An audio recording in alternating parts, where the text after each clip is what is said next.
प्रिय छात्रों नमस्कार, निवास क्लासेज में आपका स्वागत है। तो दोस्तों आज के वीडियो में हम आपको वर्ग 7वीं का गणित प्रश्नावली 1.3 का प्रश्न संख्या 1 से हल करके बताएंगे। तो जैसा कि प्रश्न संख्या आप यहाँ 1 में देख रहे हैं, हल कीजिए। तो प्रश्न 1 से लेकर टोटल 9 तक के प्रश्न में आपको इसको हल करना है। दोस्तों हल करने में क्वेश्चन में दिया गया है -40 भागा 5, ठीक है। मतलब इन क्वेश्चन में सभी क्या है, भागा दिया गया।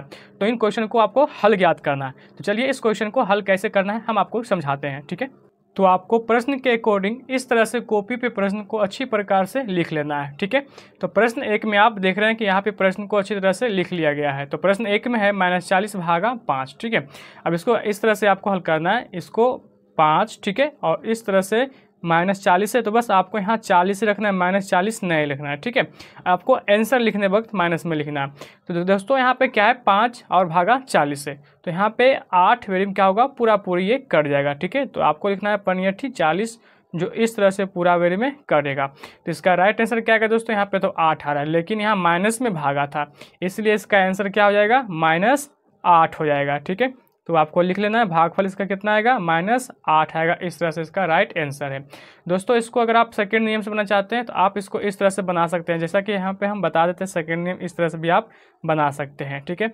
मान लीजिए यहाँ पे क्या है, -40 भागा 5 है, ठीक है। तो यहाँ लिखेंगे -40, अब भागा को लिखेंगे बट्टे के फॉर्म में, ठीक है। उसके बाद इस तरह से तो 5 8 कितना हो जाएगा दोस्तों, 40, ठीक है। तो इसलिए यहाँ पे राइट आंसर इसका भी बचेगा, -8 बचेगा। तो आप चाहें तो इस तरह से भी बना सकते हैं या इस तरह से भी बना सकते हैं, ठीक है। दोनों आंसर सही होगा, ठीक है। तो यहाँ प्रश्न 2 में क्या है, -450 भागा 3 है। तो बस यहाँ भी आपको इसी तरह से लिख लेना है, ठीक है। तो यहाँ आपको पहले लिखना है 3, ठीक है, भागा 450, ठीक है। इस तरह से पहले आपको लिख लेना है और अब आपको भागा देना है, ठीक है। दोस्तों यहाँ पे हो जाएगा आपका 1 बेरी, ठीक है। 1 बेरी लगेगा तो दोस्तों 1 आएगा, फिर यहाँ से संख्या 15 उतरेगा, तो ये 5 बेरी में पूरा पूरी क्या हो जाएगा, समाप्त होगा। 3 5 15 कट जाएगा, ठीक है।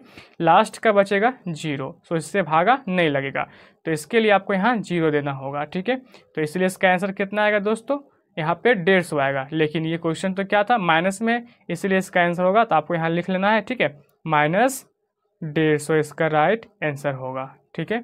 इस तरह से आपको लिखना है, या आप सेकंड विधि द्वारा भी बना सकते हैं इस तरह से, ठीक है, बट्टे के फॉर्म में करके। यहाँ भी दोस्तों देख सकते हैं -45 भागा क्या है, -5 है। तो यहाँ आपको ज्ञात करना है। दोस्तों इसको पहले आपको इस तरह से लिखना है, 45, ठीक है, भागा -5। दोस्तों यहाँ से माइनस माइनस कटेगा तो सिर्फ बचेगा 45 भागा 5, यानी कि प्लस में आ जाएगा। अब आपको यहाँ पे क्या करना है, 5 भागा 45 कर लेना है, ठीक है। तो दोस्तों यहाँ 9 5 45 हो जाएगा इस तरह से। तो आप काटिएगा, इसका राइट आंसर कितना आएगा, 9 आएगा। इसलिए आपको लिखना है यहाँ पे दोस्तों 9 आ रहा है तो 9 लिखना है इस तरह से, ठीक है। तो उम्मीद करता हूँ कि ये क्वेश्चन आप समझ गए कि आपको इसको कैसे हल करना है। तो बारीकी तरीक़ा से सभी क्वेश्चन को पहले लिख करके हल कर लेते हैं, ठीक है। तो नेक्स्ट प्रश्न संख्या 4 5 6 को भी आप देख सकते हैं। दोस्तों यहाँ पे पहली प्रश्न को हल कर रखा है, ठीक है। तो यहाँ पे था -56 भागा -4। तो पहले माइनस माइनस को काट कर प्लस में दोस्तों ले आए, ठीक है। उसके बाद 4 भागा 56 कर दिया, तो 14 चक 56 बेरी में समाप्त हो गया, ठीक है। नेक्स्ट 25 भागा 5 था, तो 5 भागा 25 किए, ठीक है। तो 5 5 25 बेरी में समाप्त हो गया। यहाँ भी इसी तरह से माइनस माइनस को कैंसिल किया, उसके बाद प्लस में लाने के बाद भागा दे दिया, तो इसका राइट आंसर आएगा 8 आएगा, ठीक है। उसके बाद नेक्स्ट प्रश्न संख्या आप देख सकते हैं 7 8 9 में, ठीक है। तो आप यहाँ इस चीज़ को समझ सकते हैं। तो यहाँ देख सकते हैं 0 भागा 50 था। दोस्तों इस तरह क्वेश्चन को जब भाग लीजिएगा तो इसका आंसर क्या आएगा, 0 ही आएगा, क्योंकि 0 से भागा करने पे 0 ही आएगा, ठीक है। और 50 भागा 0, अगर आपको 0 से भागा देना 50 में होगा तो उसका आंसर दोस्तों अपरिभाषित होगा, ठीक है। इसी तरह से 9 को हल करेंगे तो यहाँ पे आएगा -80 भागा -80 था, तो इसका आंसर देख सकते हैं माइनस माइनस को पहले कैंसिल किया गया, प्लस में लाने के बाद 80 भागा 80 किया गया, इसका राइट आंसर दोस्तों आ गया इस तरह से 1 आ गया। तो इस तरह से आप इस क्वेश्चन को हल कर सकते हैं। तो दोस्तों इसी तरह से प्रश्न संख्या 2 को हल करेंगे। तो प्रश्न संख्या 2 को आप देख सकते हैं। प्रश्न संख्या 2 में आप देख सकते हैं, निम्नलिखित गुणा की क्रिया को भाग की 2 प्रक्रिया में बदलिए। दोस्तों यहाँ पे जो प्रश्न दिया गया है ये प्रश्न गुणा में दिया गया है। तो प्रश्न के अकॉर्डिंग आपको समझना है। यहाँ बताया गया है कि गुणा की क्रिया को भाग की 2 प्रक्रिया में बदलना, मतलब आपको 2 विधि से इसको हल करना है, ठीक है। 2 विधि में बदल के इसको हल करना है, यानी कि भाग विधि से। तो इसको कैसे हल करना है, ठीक है, चलिए इसको समझाते हैं कि इसको आपको कैसे हल करना है। तो प्रश्न के अकॉर्डिंग आपको पहले कॉपी प्रश्न इस तरह से लिख लेना है और आपको जैसा कि प्रश्न में बताया गया था इस क्वेश्चन को यानी कि गुना वाले क्वेश्चन को भाग के दो प्रक्रिया में बदल के हल करना है। देख सकते हैं यहाँ पे दो प्रक्रिया में बदल रही है, मतलब कि यहाँ पे देख सकते हैं कि 5 × 8 = 40 था, तो 40 को भाग विधि में बदलना है। तो 40 को कैसे लिख सकते हैं, तो 40 भागा 5 = 8, फिर उसी तरह से 40 भागा 8 करेंगे तो यहाँ पे आ जाएगा कितना, 5 आएगा। तो आप देख सकते हैं कि इस क्वेश्चन को गुना की जो विधि था क्वेश्चन में, इसको भाग विधि में कैसे कन्वर्ट करके बनाया जा सकता है। तो आशा करते हैं कि ये प्रश्न आप समझ गए। इसी तरह से प्रश्न संख्या 2 को हल करेंगे। तो यहाँ प्रश्न संख्या 2 को लिख लेते हैं, ठीक है। तो यहाँ देख सकते हैं कि प्रश्न को लिख लिए हैं, ठीक है। अब चलिए इसको हल करते हैं। तो यहाँ दोस्तों क्या है, -4 × -6 और बराबर में 24 है। तो इसको भाग विधि द्वारा करना है दो विधि में। तो चलिए पहला विधि आपको लिखना है इस तरह से, पहले लिखना है 24 को, ठीक है। अब 24 में भाग करेंगे क्या, ताकि आंसर आना चाहिए प्रूफ में, ठीक है। तो यहाँ आपको लिखना है चूँकि दोनों मान माइनस में है, ठीक है, तो इसको आप ऐसे लिखना है -4, ठीक है। जब 24 को भाग दीजिएगा -4 से तो इसका राइट आंसर कितना आएगा दोस्तों, तो -6 आ जाएगा, यानी 4 × 6 = 24। अब आपको इसी तरह को 6 को देना है। तो यहाँ से फिर से आपको लिखना है दूसरा में, ठीक है, दूसरा विधि से आपको लिखना है 24 भागा, अब यहाँ 4 से दिए थे, अब आपको -6 से देना है। जब -6 से भागा दीजिएगा तो इसका आंसर आएगा -4 आएगा। तो इसी तरह से आप इस क्वेश्चन को हल कर सकते हैं। तो प्रश्न संख्या तीसरा में भी आपको इसी तरह से हल करना है। तो पहले प्रश्न को लिख लेते हैं। तो प्रश्न 3 को यहाँ पे हमने लिख रखा है, अब इसको भी हल करना है। दोस्तों यहाँ पे पहला आपको लगाना है प्लस निशान, ठीक है, पहला क्वेश्चन से हल करना है। तो यहाँ क्या है, -12 × 9 = -108 है। तो इसको भी आपको इसी तरह से बनाना है जिस तरह से 1 और 2 को हल किए हैं। तो चलिए यहाँ पे लिखेंगे पहले -108। अब 108 में दोस्तों भागा देना है 9 से, ठीक है। तो चलिए यहाँ पे हम क्या कर लेते हैं, पहले 9 भागा दे देते हैं, या आपको पहले 12 से भी आप दे सकते हैं। तो यहाँ -12 है दोस्तों, तो यहाँ लिखना है पहले -12, ठीक है। जब इसको -12 से भागा माइनस दीजिएगा तो माइनस से कट जाएगा, तो बड़े नमा 78 से, ठीक है, यानी कि 108 आएगा। इसका मतलब यहाँ पे दोस्तों क्या आएगा, इसका आंसर 9 आएगा, ठीक है, +9। तो आप देख सकते हैं यहाँ भी +9 से ही गुना है। अब आपको यहाँ पे क्या करना है, 9 से भागा देना है। तो दोस्तों -12 इसका आंसर आएगा, ठीक है। तो दूसरा भी हिसाब आपको इस तरह से लिखना है, 108 भागा -12, ठीक है। अब -12 से भागा दीजिएगा यहाँ पे, तो आंसर आना चाहिए क्या दोस्तों, एक सेकेंड, यहाँ पे अब आपको 12 से तो भागा दे दिए, ठीक है। अब आपको 9 से देना था, सॉरी दोस्तों, यहाँ पे आपको 9 देना है, ठीक है, +9 -9 नहीं, ठीक है। जब इसको 9 से भागा दीजिएगा तो माइनस में कितना आएगा, 12 आएगा। तो इस तरह से इसका भी आंसर ज्ञात कर सकते हैं। अब आपको बारी बारी से सभी क्वेश्चन को हल करके समझा देते हैं, ठीक है। तो प्रश्न संख्या 3 में आप देख सकते हैं, खाली जगह में उपयुक्त पूर्णांक भरिए। दोस्तों यहाँ दिया गया है 1 से लेकर टोटल 5 तक के जो प्रश्न, ठीक है। तो इसमें आपको क्या करना है, इस खाली स्थान में सभी में आपको संख्या को भरना है। तो प्रश्न 1 में आप देख सकते हैं, यहाँ खाली स्थान दिया गया है भागा -8 बराबर -12 है। दोस्तों यहाँ पे ऐसी कौन सी संख्या को रखा जाए ताकि उससे भाग देने पर -12 आंसर आना चाहिए। तो दोस्तों आप इसको इस तरह से हल कर सकते हैं, बड़े 8 96, ठीक है। मतलब यहाँ अगर 96 को रखा जाए तो 96 भागा 8 दिया जाएगा, तो दोस्तों कितना आ जाएगा, -12 आ जाएगा, ठीक है। तो अब आपको यहाँ पे क्या लिखना है, 96 लिखना है। तो यहाँ पे आप लिख सकते हैं 96 भागा, ठीक है। तो माइनस आंसर कितना आएगा, 12 आ जाएगा। तो इस तरह से इसको भर सकते हैं। प्रश्न 2 में आप देख सकते हैं भी सेम प्रश्न इस तरह से दिया गया है, यहाँ पे खाली स्थान दिया गया है भागा 8 बराबर 9। तो अब आपको यहाँ -9 आंसर दे रहा है, ठीक है। तो यहाँ पे आपको अब क्या भरना है, तो दोस्तों यहाँ पे आपको भरना क्या है, यहाँ पे 8 है। तो ऐसे क्या संख्या पे रखें कि ताकि उससे भागा देने पर, 8 से भागा देने पे -9 आंसर आ जाए, ठीक है। तो दोस्तों यहाँ प्लस में है, तो इसका मतलब यहाँ जो भी संख्या रखना है वो माइनस में रखना होगा। तो 9 × 8 = 72, मतलब यहाँ इसका मतलब हुआ ये कि यहाँ -72 से आपको भाग देना होगा, तभी तो -72 भागा 8 से दीजिएगा तो -9 इसका आंसर आएगा, ठीक है। उसके बाद प्रश्न 3 में देख सकते हैं, 24 भागा खाली स्थान बराबर -4 है। अब यहाँ आपको समझना है कि 24 में ऐसी कौन सी संख्या से भाग करें ताकि इसका आंसर जो है -4 आए। तो प्लस में इसका मतलब यहाँ भी आपको माइनस भागा देना है। दोस्तों यहाँ पे क्या होगा कि -6 से अगर आपको भागा दीजिएगा 24 में, तो इसका आंसर आएगा -4, क्योंकि 6 चौक 24, तो माइनस से है तो माइनस में आंसर आएगा इसका, ठीक है। तो प्रश्न संख्या 4 में आप यहाँ देख सकते हैं, -80 भागा यहाँ भी खाली स्थान बराबर 10 है। मतलब यहाँ पे आपको आंसर प्लस में दे रहा है, इसका मतलब यहाँ भी आपको माइनस से गुना करना है, तब माइनस कैंसिल होगा और संख्या से भागा होने पर प्लस में आंसर आ जाएगा। ठीक है। इसका मतलब है कि यहाँ पे अब आपको 8 से भागा देना होगा, ठीक है। जब इसको 8 से भागा कीजिएगा तो इसका आ जाएगा 10, लेकिन यहाँ पे आपको माइनस का साइन लगाना होगा। क्यों? क्योंकि इसका आंसर प्लस आना चाहिए, तो माइनस माइनस कैंसिल होगा तभी तो प्लस में आएगा, ठीक है। तो इसी तरह से प्रश्न 5 को भी समझना है। प्रश्न 5 में है -48 भागा 6। अब आपको 6 से भागा 48 में देना है, तो दोस्तों कितना आएगा? 8 छक 48। इसका मतलब हुआ कि इसका आंसर आएगा -8 आएगा, चूँकि मान क्या दिया हुआ है -48 है, तो इसका भी आंसर क्या होगा? माइनस में ही आएगा। तो उम्मीद करता हूँ कि प्रश्न संख्या 3 भी आप अच्छी प्रकार से समझ गए। इसी तरह से अगले प्रश्न को हल करेंगे। तो प्रश्न संख्या 4 में आप देख सकते हैं, यहाँ दिया गया है निम्नलिखित में कौन सत्य है तथा कौन असत्य है। मतलब ये क्वेश्चन दिया गया है, इसमें आपको कौन सा क्वेश्चन सत्य है और कौन सा क्वेश्चन असत्य है, हल कीजिए और बताइए। अब आपको इसको हल करके बताना है कि कौन सत्य है और कौन असत्य है, ठीक है। तो चलिए बारीकी प्रकार से हम आपको हल करके बताते हैं कि कौन सा क्वेश्चन सत्य है और कौन असत्य है, ठीक है। तो आपको प्रश्न संख्या 4 को इस तरह से पहले लिख लेना है, ठीक है। अब इसको हल करना है कि कौन सा प्रश्न सत्य है और कौन असत्य है, ठीक है।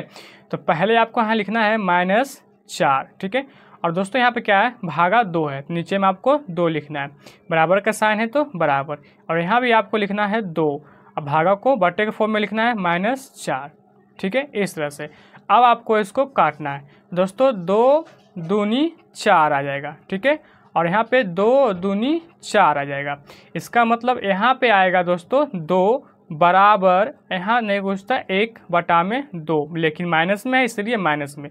तो आप देख रहे हैं कि दोनों एक दूसरे में बराबर नहीं है, तो इसलिए इस अनुसार प्रश्न क्या होगा? असत्य हो जाएगा।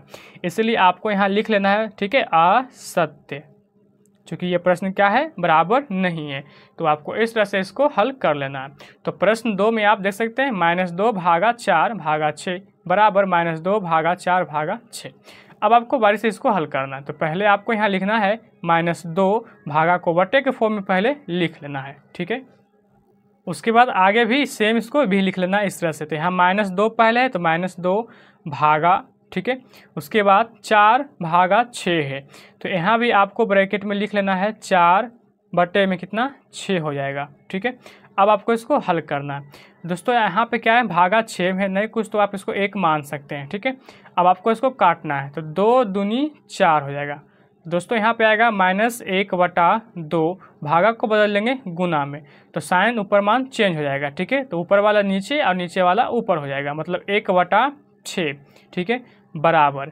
अब यहाँ आपको लिखना है -2 दोस्तों। यहाँ इसको पहले काट लेना है, ठीक है। तो 2 दूनी 4, 2 तिया 6, तो यहाँ पे आ जाएगा भागा 2/3, ठीक है। नहीं कुछ तो यहाँ भी 1 मान लेंगे। अब आपको इसको गुना कर लेना है, तो -1 गुना करेंगे तो -1 अच्छो दूनी 12, ठीक है, बराबर। यहाँ भी आपको क्या कर लेना है?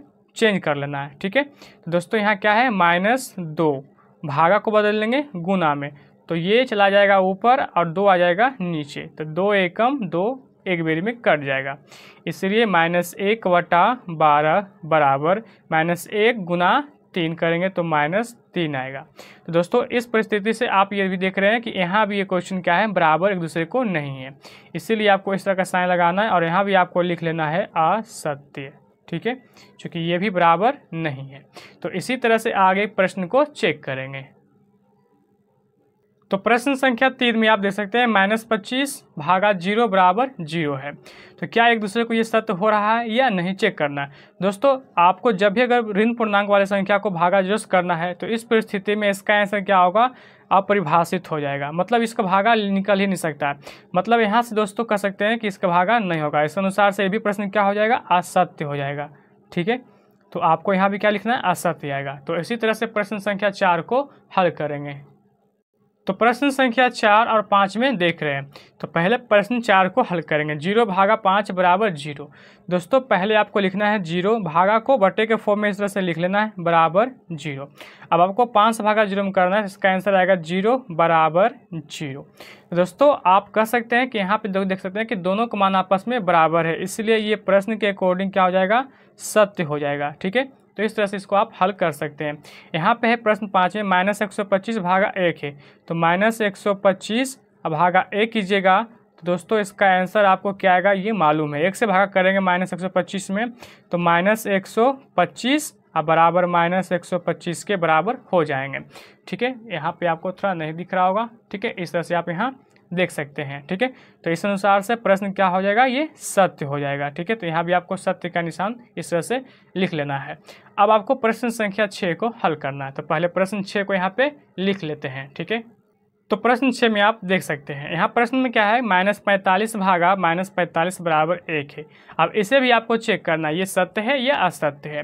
तो यहाँ लिखना है पहले -45 भागा को लिखना है बटे के फॉर्म में। ठीक है, इस तरह से तो माइनस से माइनस खत्म हो जाएगा, तो पहले इसको लिख लेना है साइड में। ठीक है, अब आपको 45 एकम 45, इसका मतलब 1 बराबर 1 हो गया है। ठीक है, यहाँ आप देख सकते हैं। ठीक है, तो अब आपको प्रश्न के अकॉर्डिंग यहाँ क्या लिखना है, सत्य, क्योंकि एक दूसरे को बराबर कर रहे हैं तो यहाँ भी आपको क्या लिख लेना है, सत्य लिख लेना है। तो दोस्तों मैं उम्मीद करता हूँ कि ये भी प्रश्न जो प्रश्न में दिया गया था सत्य और असत्य को पहचाने, तो ये प्रश्न आप अच्छी प्रकार से समझ गए हैं। तो इसी तरह से प्रश्न संख्या 5 और 6 को हल करेंगे। तो नेक्स्ट प्रश्न संख्या 5 में है, दोपहर 12 बजे तापमान 0 से 10 डिग्री ऊपर था। मतलब दोपहर के समय में जो तापमान था वो 10 डिग्री सेंटीग्रेड के ऊपर था।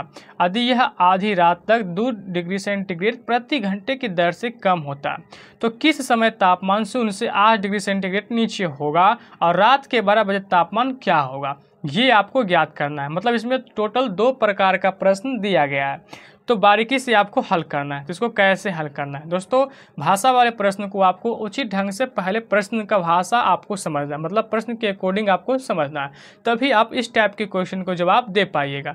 तो कोई बात नहीं, हम आपको बताते हैं कि इसको कैसे हल करना है। ठीक है, तो वीडियो को आपको अंत तक बने रहना है। तो दोस्तों प्रश्न के अकॉर्डिंग आपको प्रश्न का भाषा पहले आपको लिख लेना है। जैसा कि प्रश्न में दिया गया था 12 बजे दोपहर का तापमान 10 डिग्री सेंटीग्रेड से बढ़ रहा था, उसके बाद 1 घंटे कम हो रही तापमान में कितना 2 डिग्री सेंटीग्रेड रहा, मतलब प्रत्येक घंटे में क्या हो रहा था, कम रहा था कितना 2 डिग्री सेंटीग्रेड। तो समय उसका ज्ञात करना है कि किस समय कितना घटेगा। ठीक है दोस्तों, इसीलिए आपको लिख देना है 10 - 2 डिग्री सेंटीग्रेड गुना समय आपको ज्ञात करना है बराबर 8 डिग्री सेंटीग्रेड से। तो दोस्तों अब आपको यहाँ लिखना है क्या, 10 डिग्री सेंटीग्रेड है, इसको पक्षांतर कर लेना, मतलब इसको एक साइड ले आना है। तो यहाँ बचेगा क्या, -2 डिग्री सेंटीग्रेड गुना समय। ठीक है, यहाँ समय बराबर -8 डिग्री सेंटीग्रेड, और यहाँ पे क्या दोस्तों प्लस में था तो जैसे पक्षांतर होगा तो ये क्या आएगा, माइनस में आ जाएगा। ठीक है, इस तरह से तो आपको अब लिखना है -2 डिग्री सेंटीग्रेड गुना समय। ठीक है, बराबर -8 और -10 जब जुड़ेगा तो कितना होगा दोस्तों, 18 हो जाएगा, लेकिन साइन माइनस में ही रहेगा। ठीक है, अब आपको यहाँ पे क्या करना है कि समय को कॉमन निकाल लेना है। ठीक है, तो समय बराबर हो जाएगा -18 डिग्री सेंटीग्रेड और गुना वाला मान भागा में आएगा तो 2 डिग्री सेंटीग्रेड हो जाएगा। ठीक है, तो माइनस से माइनस खत्म, 2 - 18। ठीक है, और सेंटीग्रेड से सेंटीग्रेड खत्म, इसीलिए दोस्तों यहाँ समय बराबर हो जाएगा 9। ठीक है, तो आप ये समझेंगे समय निकाल गए। ठीक है, आगे प्रश्न दिया गया था दोस्तों 12 बजे का समय। आप पुनः प्रश्न को देख सकते हैं। तो प्रश्न के अकॉर्डिंग आप दोस्तों यहाँ तक ज्ञात कर चुके हैं कि किस समय तापमान 0 से 8 नीचे होगा। तो मतलब कि 9 घंटे आप जैसे देखते हैं, वहाँ पे जो समय निकला है 9, वो आपका इस प्रश्न का उत्तर हुआ है। ठीक है, अब आपको रात के 12 बजे का तापमान ज्ञात करना है, तो आपको अब वहाँ पे लिखना है रात के 12 बजे का तापमान बराबर। ठीक है, तो ये चीज़ को भी आप समझ गए। चलिए इसको हल करते हैं। तो इस तरह से आपको लिखना है 12 बजे रात का तापमान। तो दोस्तों 12 बजे रात का तापमान कितना हो जाएगा, तो बस आपको लिखना है जो पहले कम कितना हो रहा था ये आपको लिख लेना है। यहाँ पे क्या दिया गया था, -8 डिग्री सेंटीग्रेड कम हो रहा था, तो बस आपको यहाँ लिखना है -8 डिग्री सेंटीग्रेड। और कितने की दर से घंटे में कम हो रही दोस्तों, तो यहाँ देख सकते हैं कि 1 घंटे कम हो रही थी तापमान, कितने प्रति घंटे की दर से, मतलब 1 घंटे में कम हो रही थी। तो बस आपको यहाँ 2 घंटे सेंटीग्रेड लिख लेना है और गुना कितना कर लेना है, रात के 12 बजे। दोस्तों यहाँ पे आंसर निकल के है 9, तो 9 के बाद 3 ऐड करेंगे तो कितना आएगा, 12। ठीक है, तो बस आपको 3 घंटे ऐड करना था तब ना रात का 12 बजेगा, तो 3 घंटे से आपको क्या कर लेना है, गुना कर लेना है। अब आपको यहाँ पे इसको हल करना है। तो दोस्तों यहाँ पे क्या होगा, -8 डिग्री सेंटीग्रेड है तो -8 डिग्री सेंटीग्रेड और यहाँ पे गुना करना है तो 3 दूना 6 हो जाएगा, मतलब -6 डिग्री सेंटीग्रेड हो जाएगा। ठीक है, अब आपको -8 डिग्री सेंटीग्रेड और -6 डिग्री सेंटीग्रेड को ऐड कर लेना है। ठीक है, तो माइनस माइनस प्लस, लेकिन साइन माइनस का ही लिखा आएगा। ठीक है, इसलिए -14 डिग्री सेंटीग्रेड ये इसका राइट आंसर होगा। मतलब रात के 12 बजे का जो तापमान होगा -14 डिग्री सेंटीग्रेड होगा। तो आप चाहें तो इसका स्क्रीनशॉट ले सकते हैं।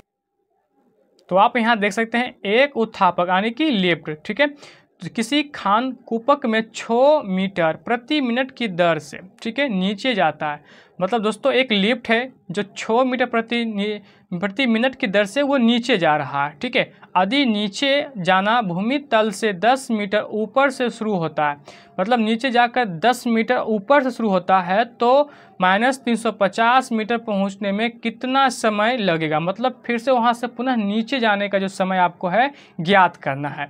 ठीक है, तो ये चीज़ को आप समझ सकते हैं। ठीक है, तो चलिए इसको हल करके बताते हैं कि इसको कैसे हल करना है। तो पहले प्रश्न के अकॉर्डिंग प्रश्न को कुछ लाइन लिख लेते हैं। ठीक है, तो प्रश्न के अकॉर्डिंग आपको अपने कॉपी पे इस तरह से पहले लिख लेना है। जैसा कि प्रश्न में दिया गया तो उत्थापक की चाल 6 मीटर प्रति मिनट, अब प्रारंभिक दूरी 10 मीटर, तो कुल दूरी इसमें ज्ञात करना था। तो 10 मीटर में -350 जो बताया गया था कि 10 मीटर के लिफ्ट के फिर से पुनः नीचे जा रहा था। ठीक है, तो जैसा कि यहाँ समझ सकते हैं कि लिफ्ट था दोस्तों, लिफ्ट जो था यहाँ से 10 मीटर ऊपर दे रहा था और यहाँ से 10 मीटर यहाँ पे यहाँ से लास्ट का जो मान था वो -350 था, लेकिन फिर भी माइनस जाते हुए यहाँ पे प्लस करना था। ठीक है, तो बस यहाँ पे आपको क्या करना है कि 350 प्लस कर लेना है। तो जोड़ने पर टोटल यहाँ दूरी हो जाएगा 360 मीटर हो जाएगा। ठीक है, अब आपको समय ज्ञात करना था। तो समय का फॉर्मूला दूरी बटा 4 होता है और दूरी का मान इसमें टोटल दिया गया है दोस्तों। तो अब आपको यहाँ कुल दूरी लिखना था, प्रारंभिक दूरी नहीं लिखना है। तो यहाँ पे क्या हो जाएगा 360 कुल दूरी था, इसलिए अब आपको 360 लिखना है। और चाल का मान दोस्तों यहाँ देख सकते हैं, चाल दिया गया 6 मीटर प्रति मिनट। तो यहाँ से आपको 6 से क्या कर लेना है, भगा देना है। तो 6 छक 36 हो जाएगा और अब आपको 0 से गुना करेंगे तो यहाँ कितना आएगा 60 आ जाएगा। तो 60 मिनट। ठीक है, तो 60 मिनट इसका राइट आंसर है दोस्तों। 60 मिनट बराबर होता है 1 घंटा, तो इसको आप लिखेंगे या 1 घंटा, ये भी इसका आंसर है। ठीक है, आप 6 मिनट यहाँ पे 60 मिनट या 1 घंटा भी लिख सकते हैं। तो उम्मीद करता हूँ कि ये भी प्रश्न आप समझ गए दोस्तों। अगर आपको समझने में थोड़ा सा कठिनाई हो रहा होगा तो आप हमें कमेंट बॉक्स में कमेंट कर सकते हैं। कोशिश करेंगे कि अब आपको यहाँ से बेहतर बताने का पूरा प्रयास करेंगे। ठीक है, धन्यवाद।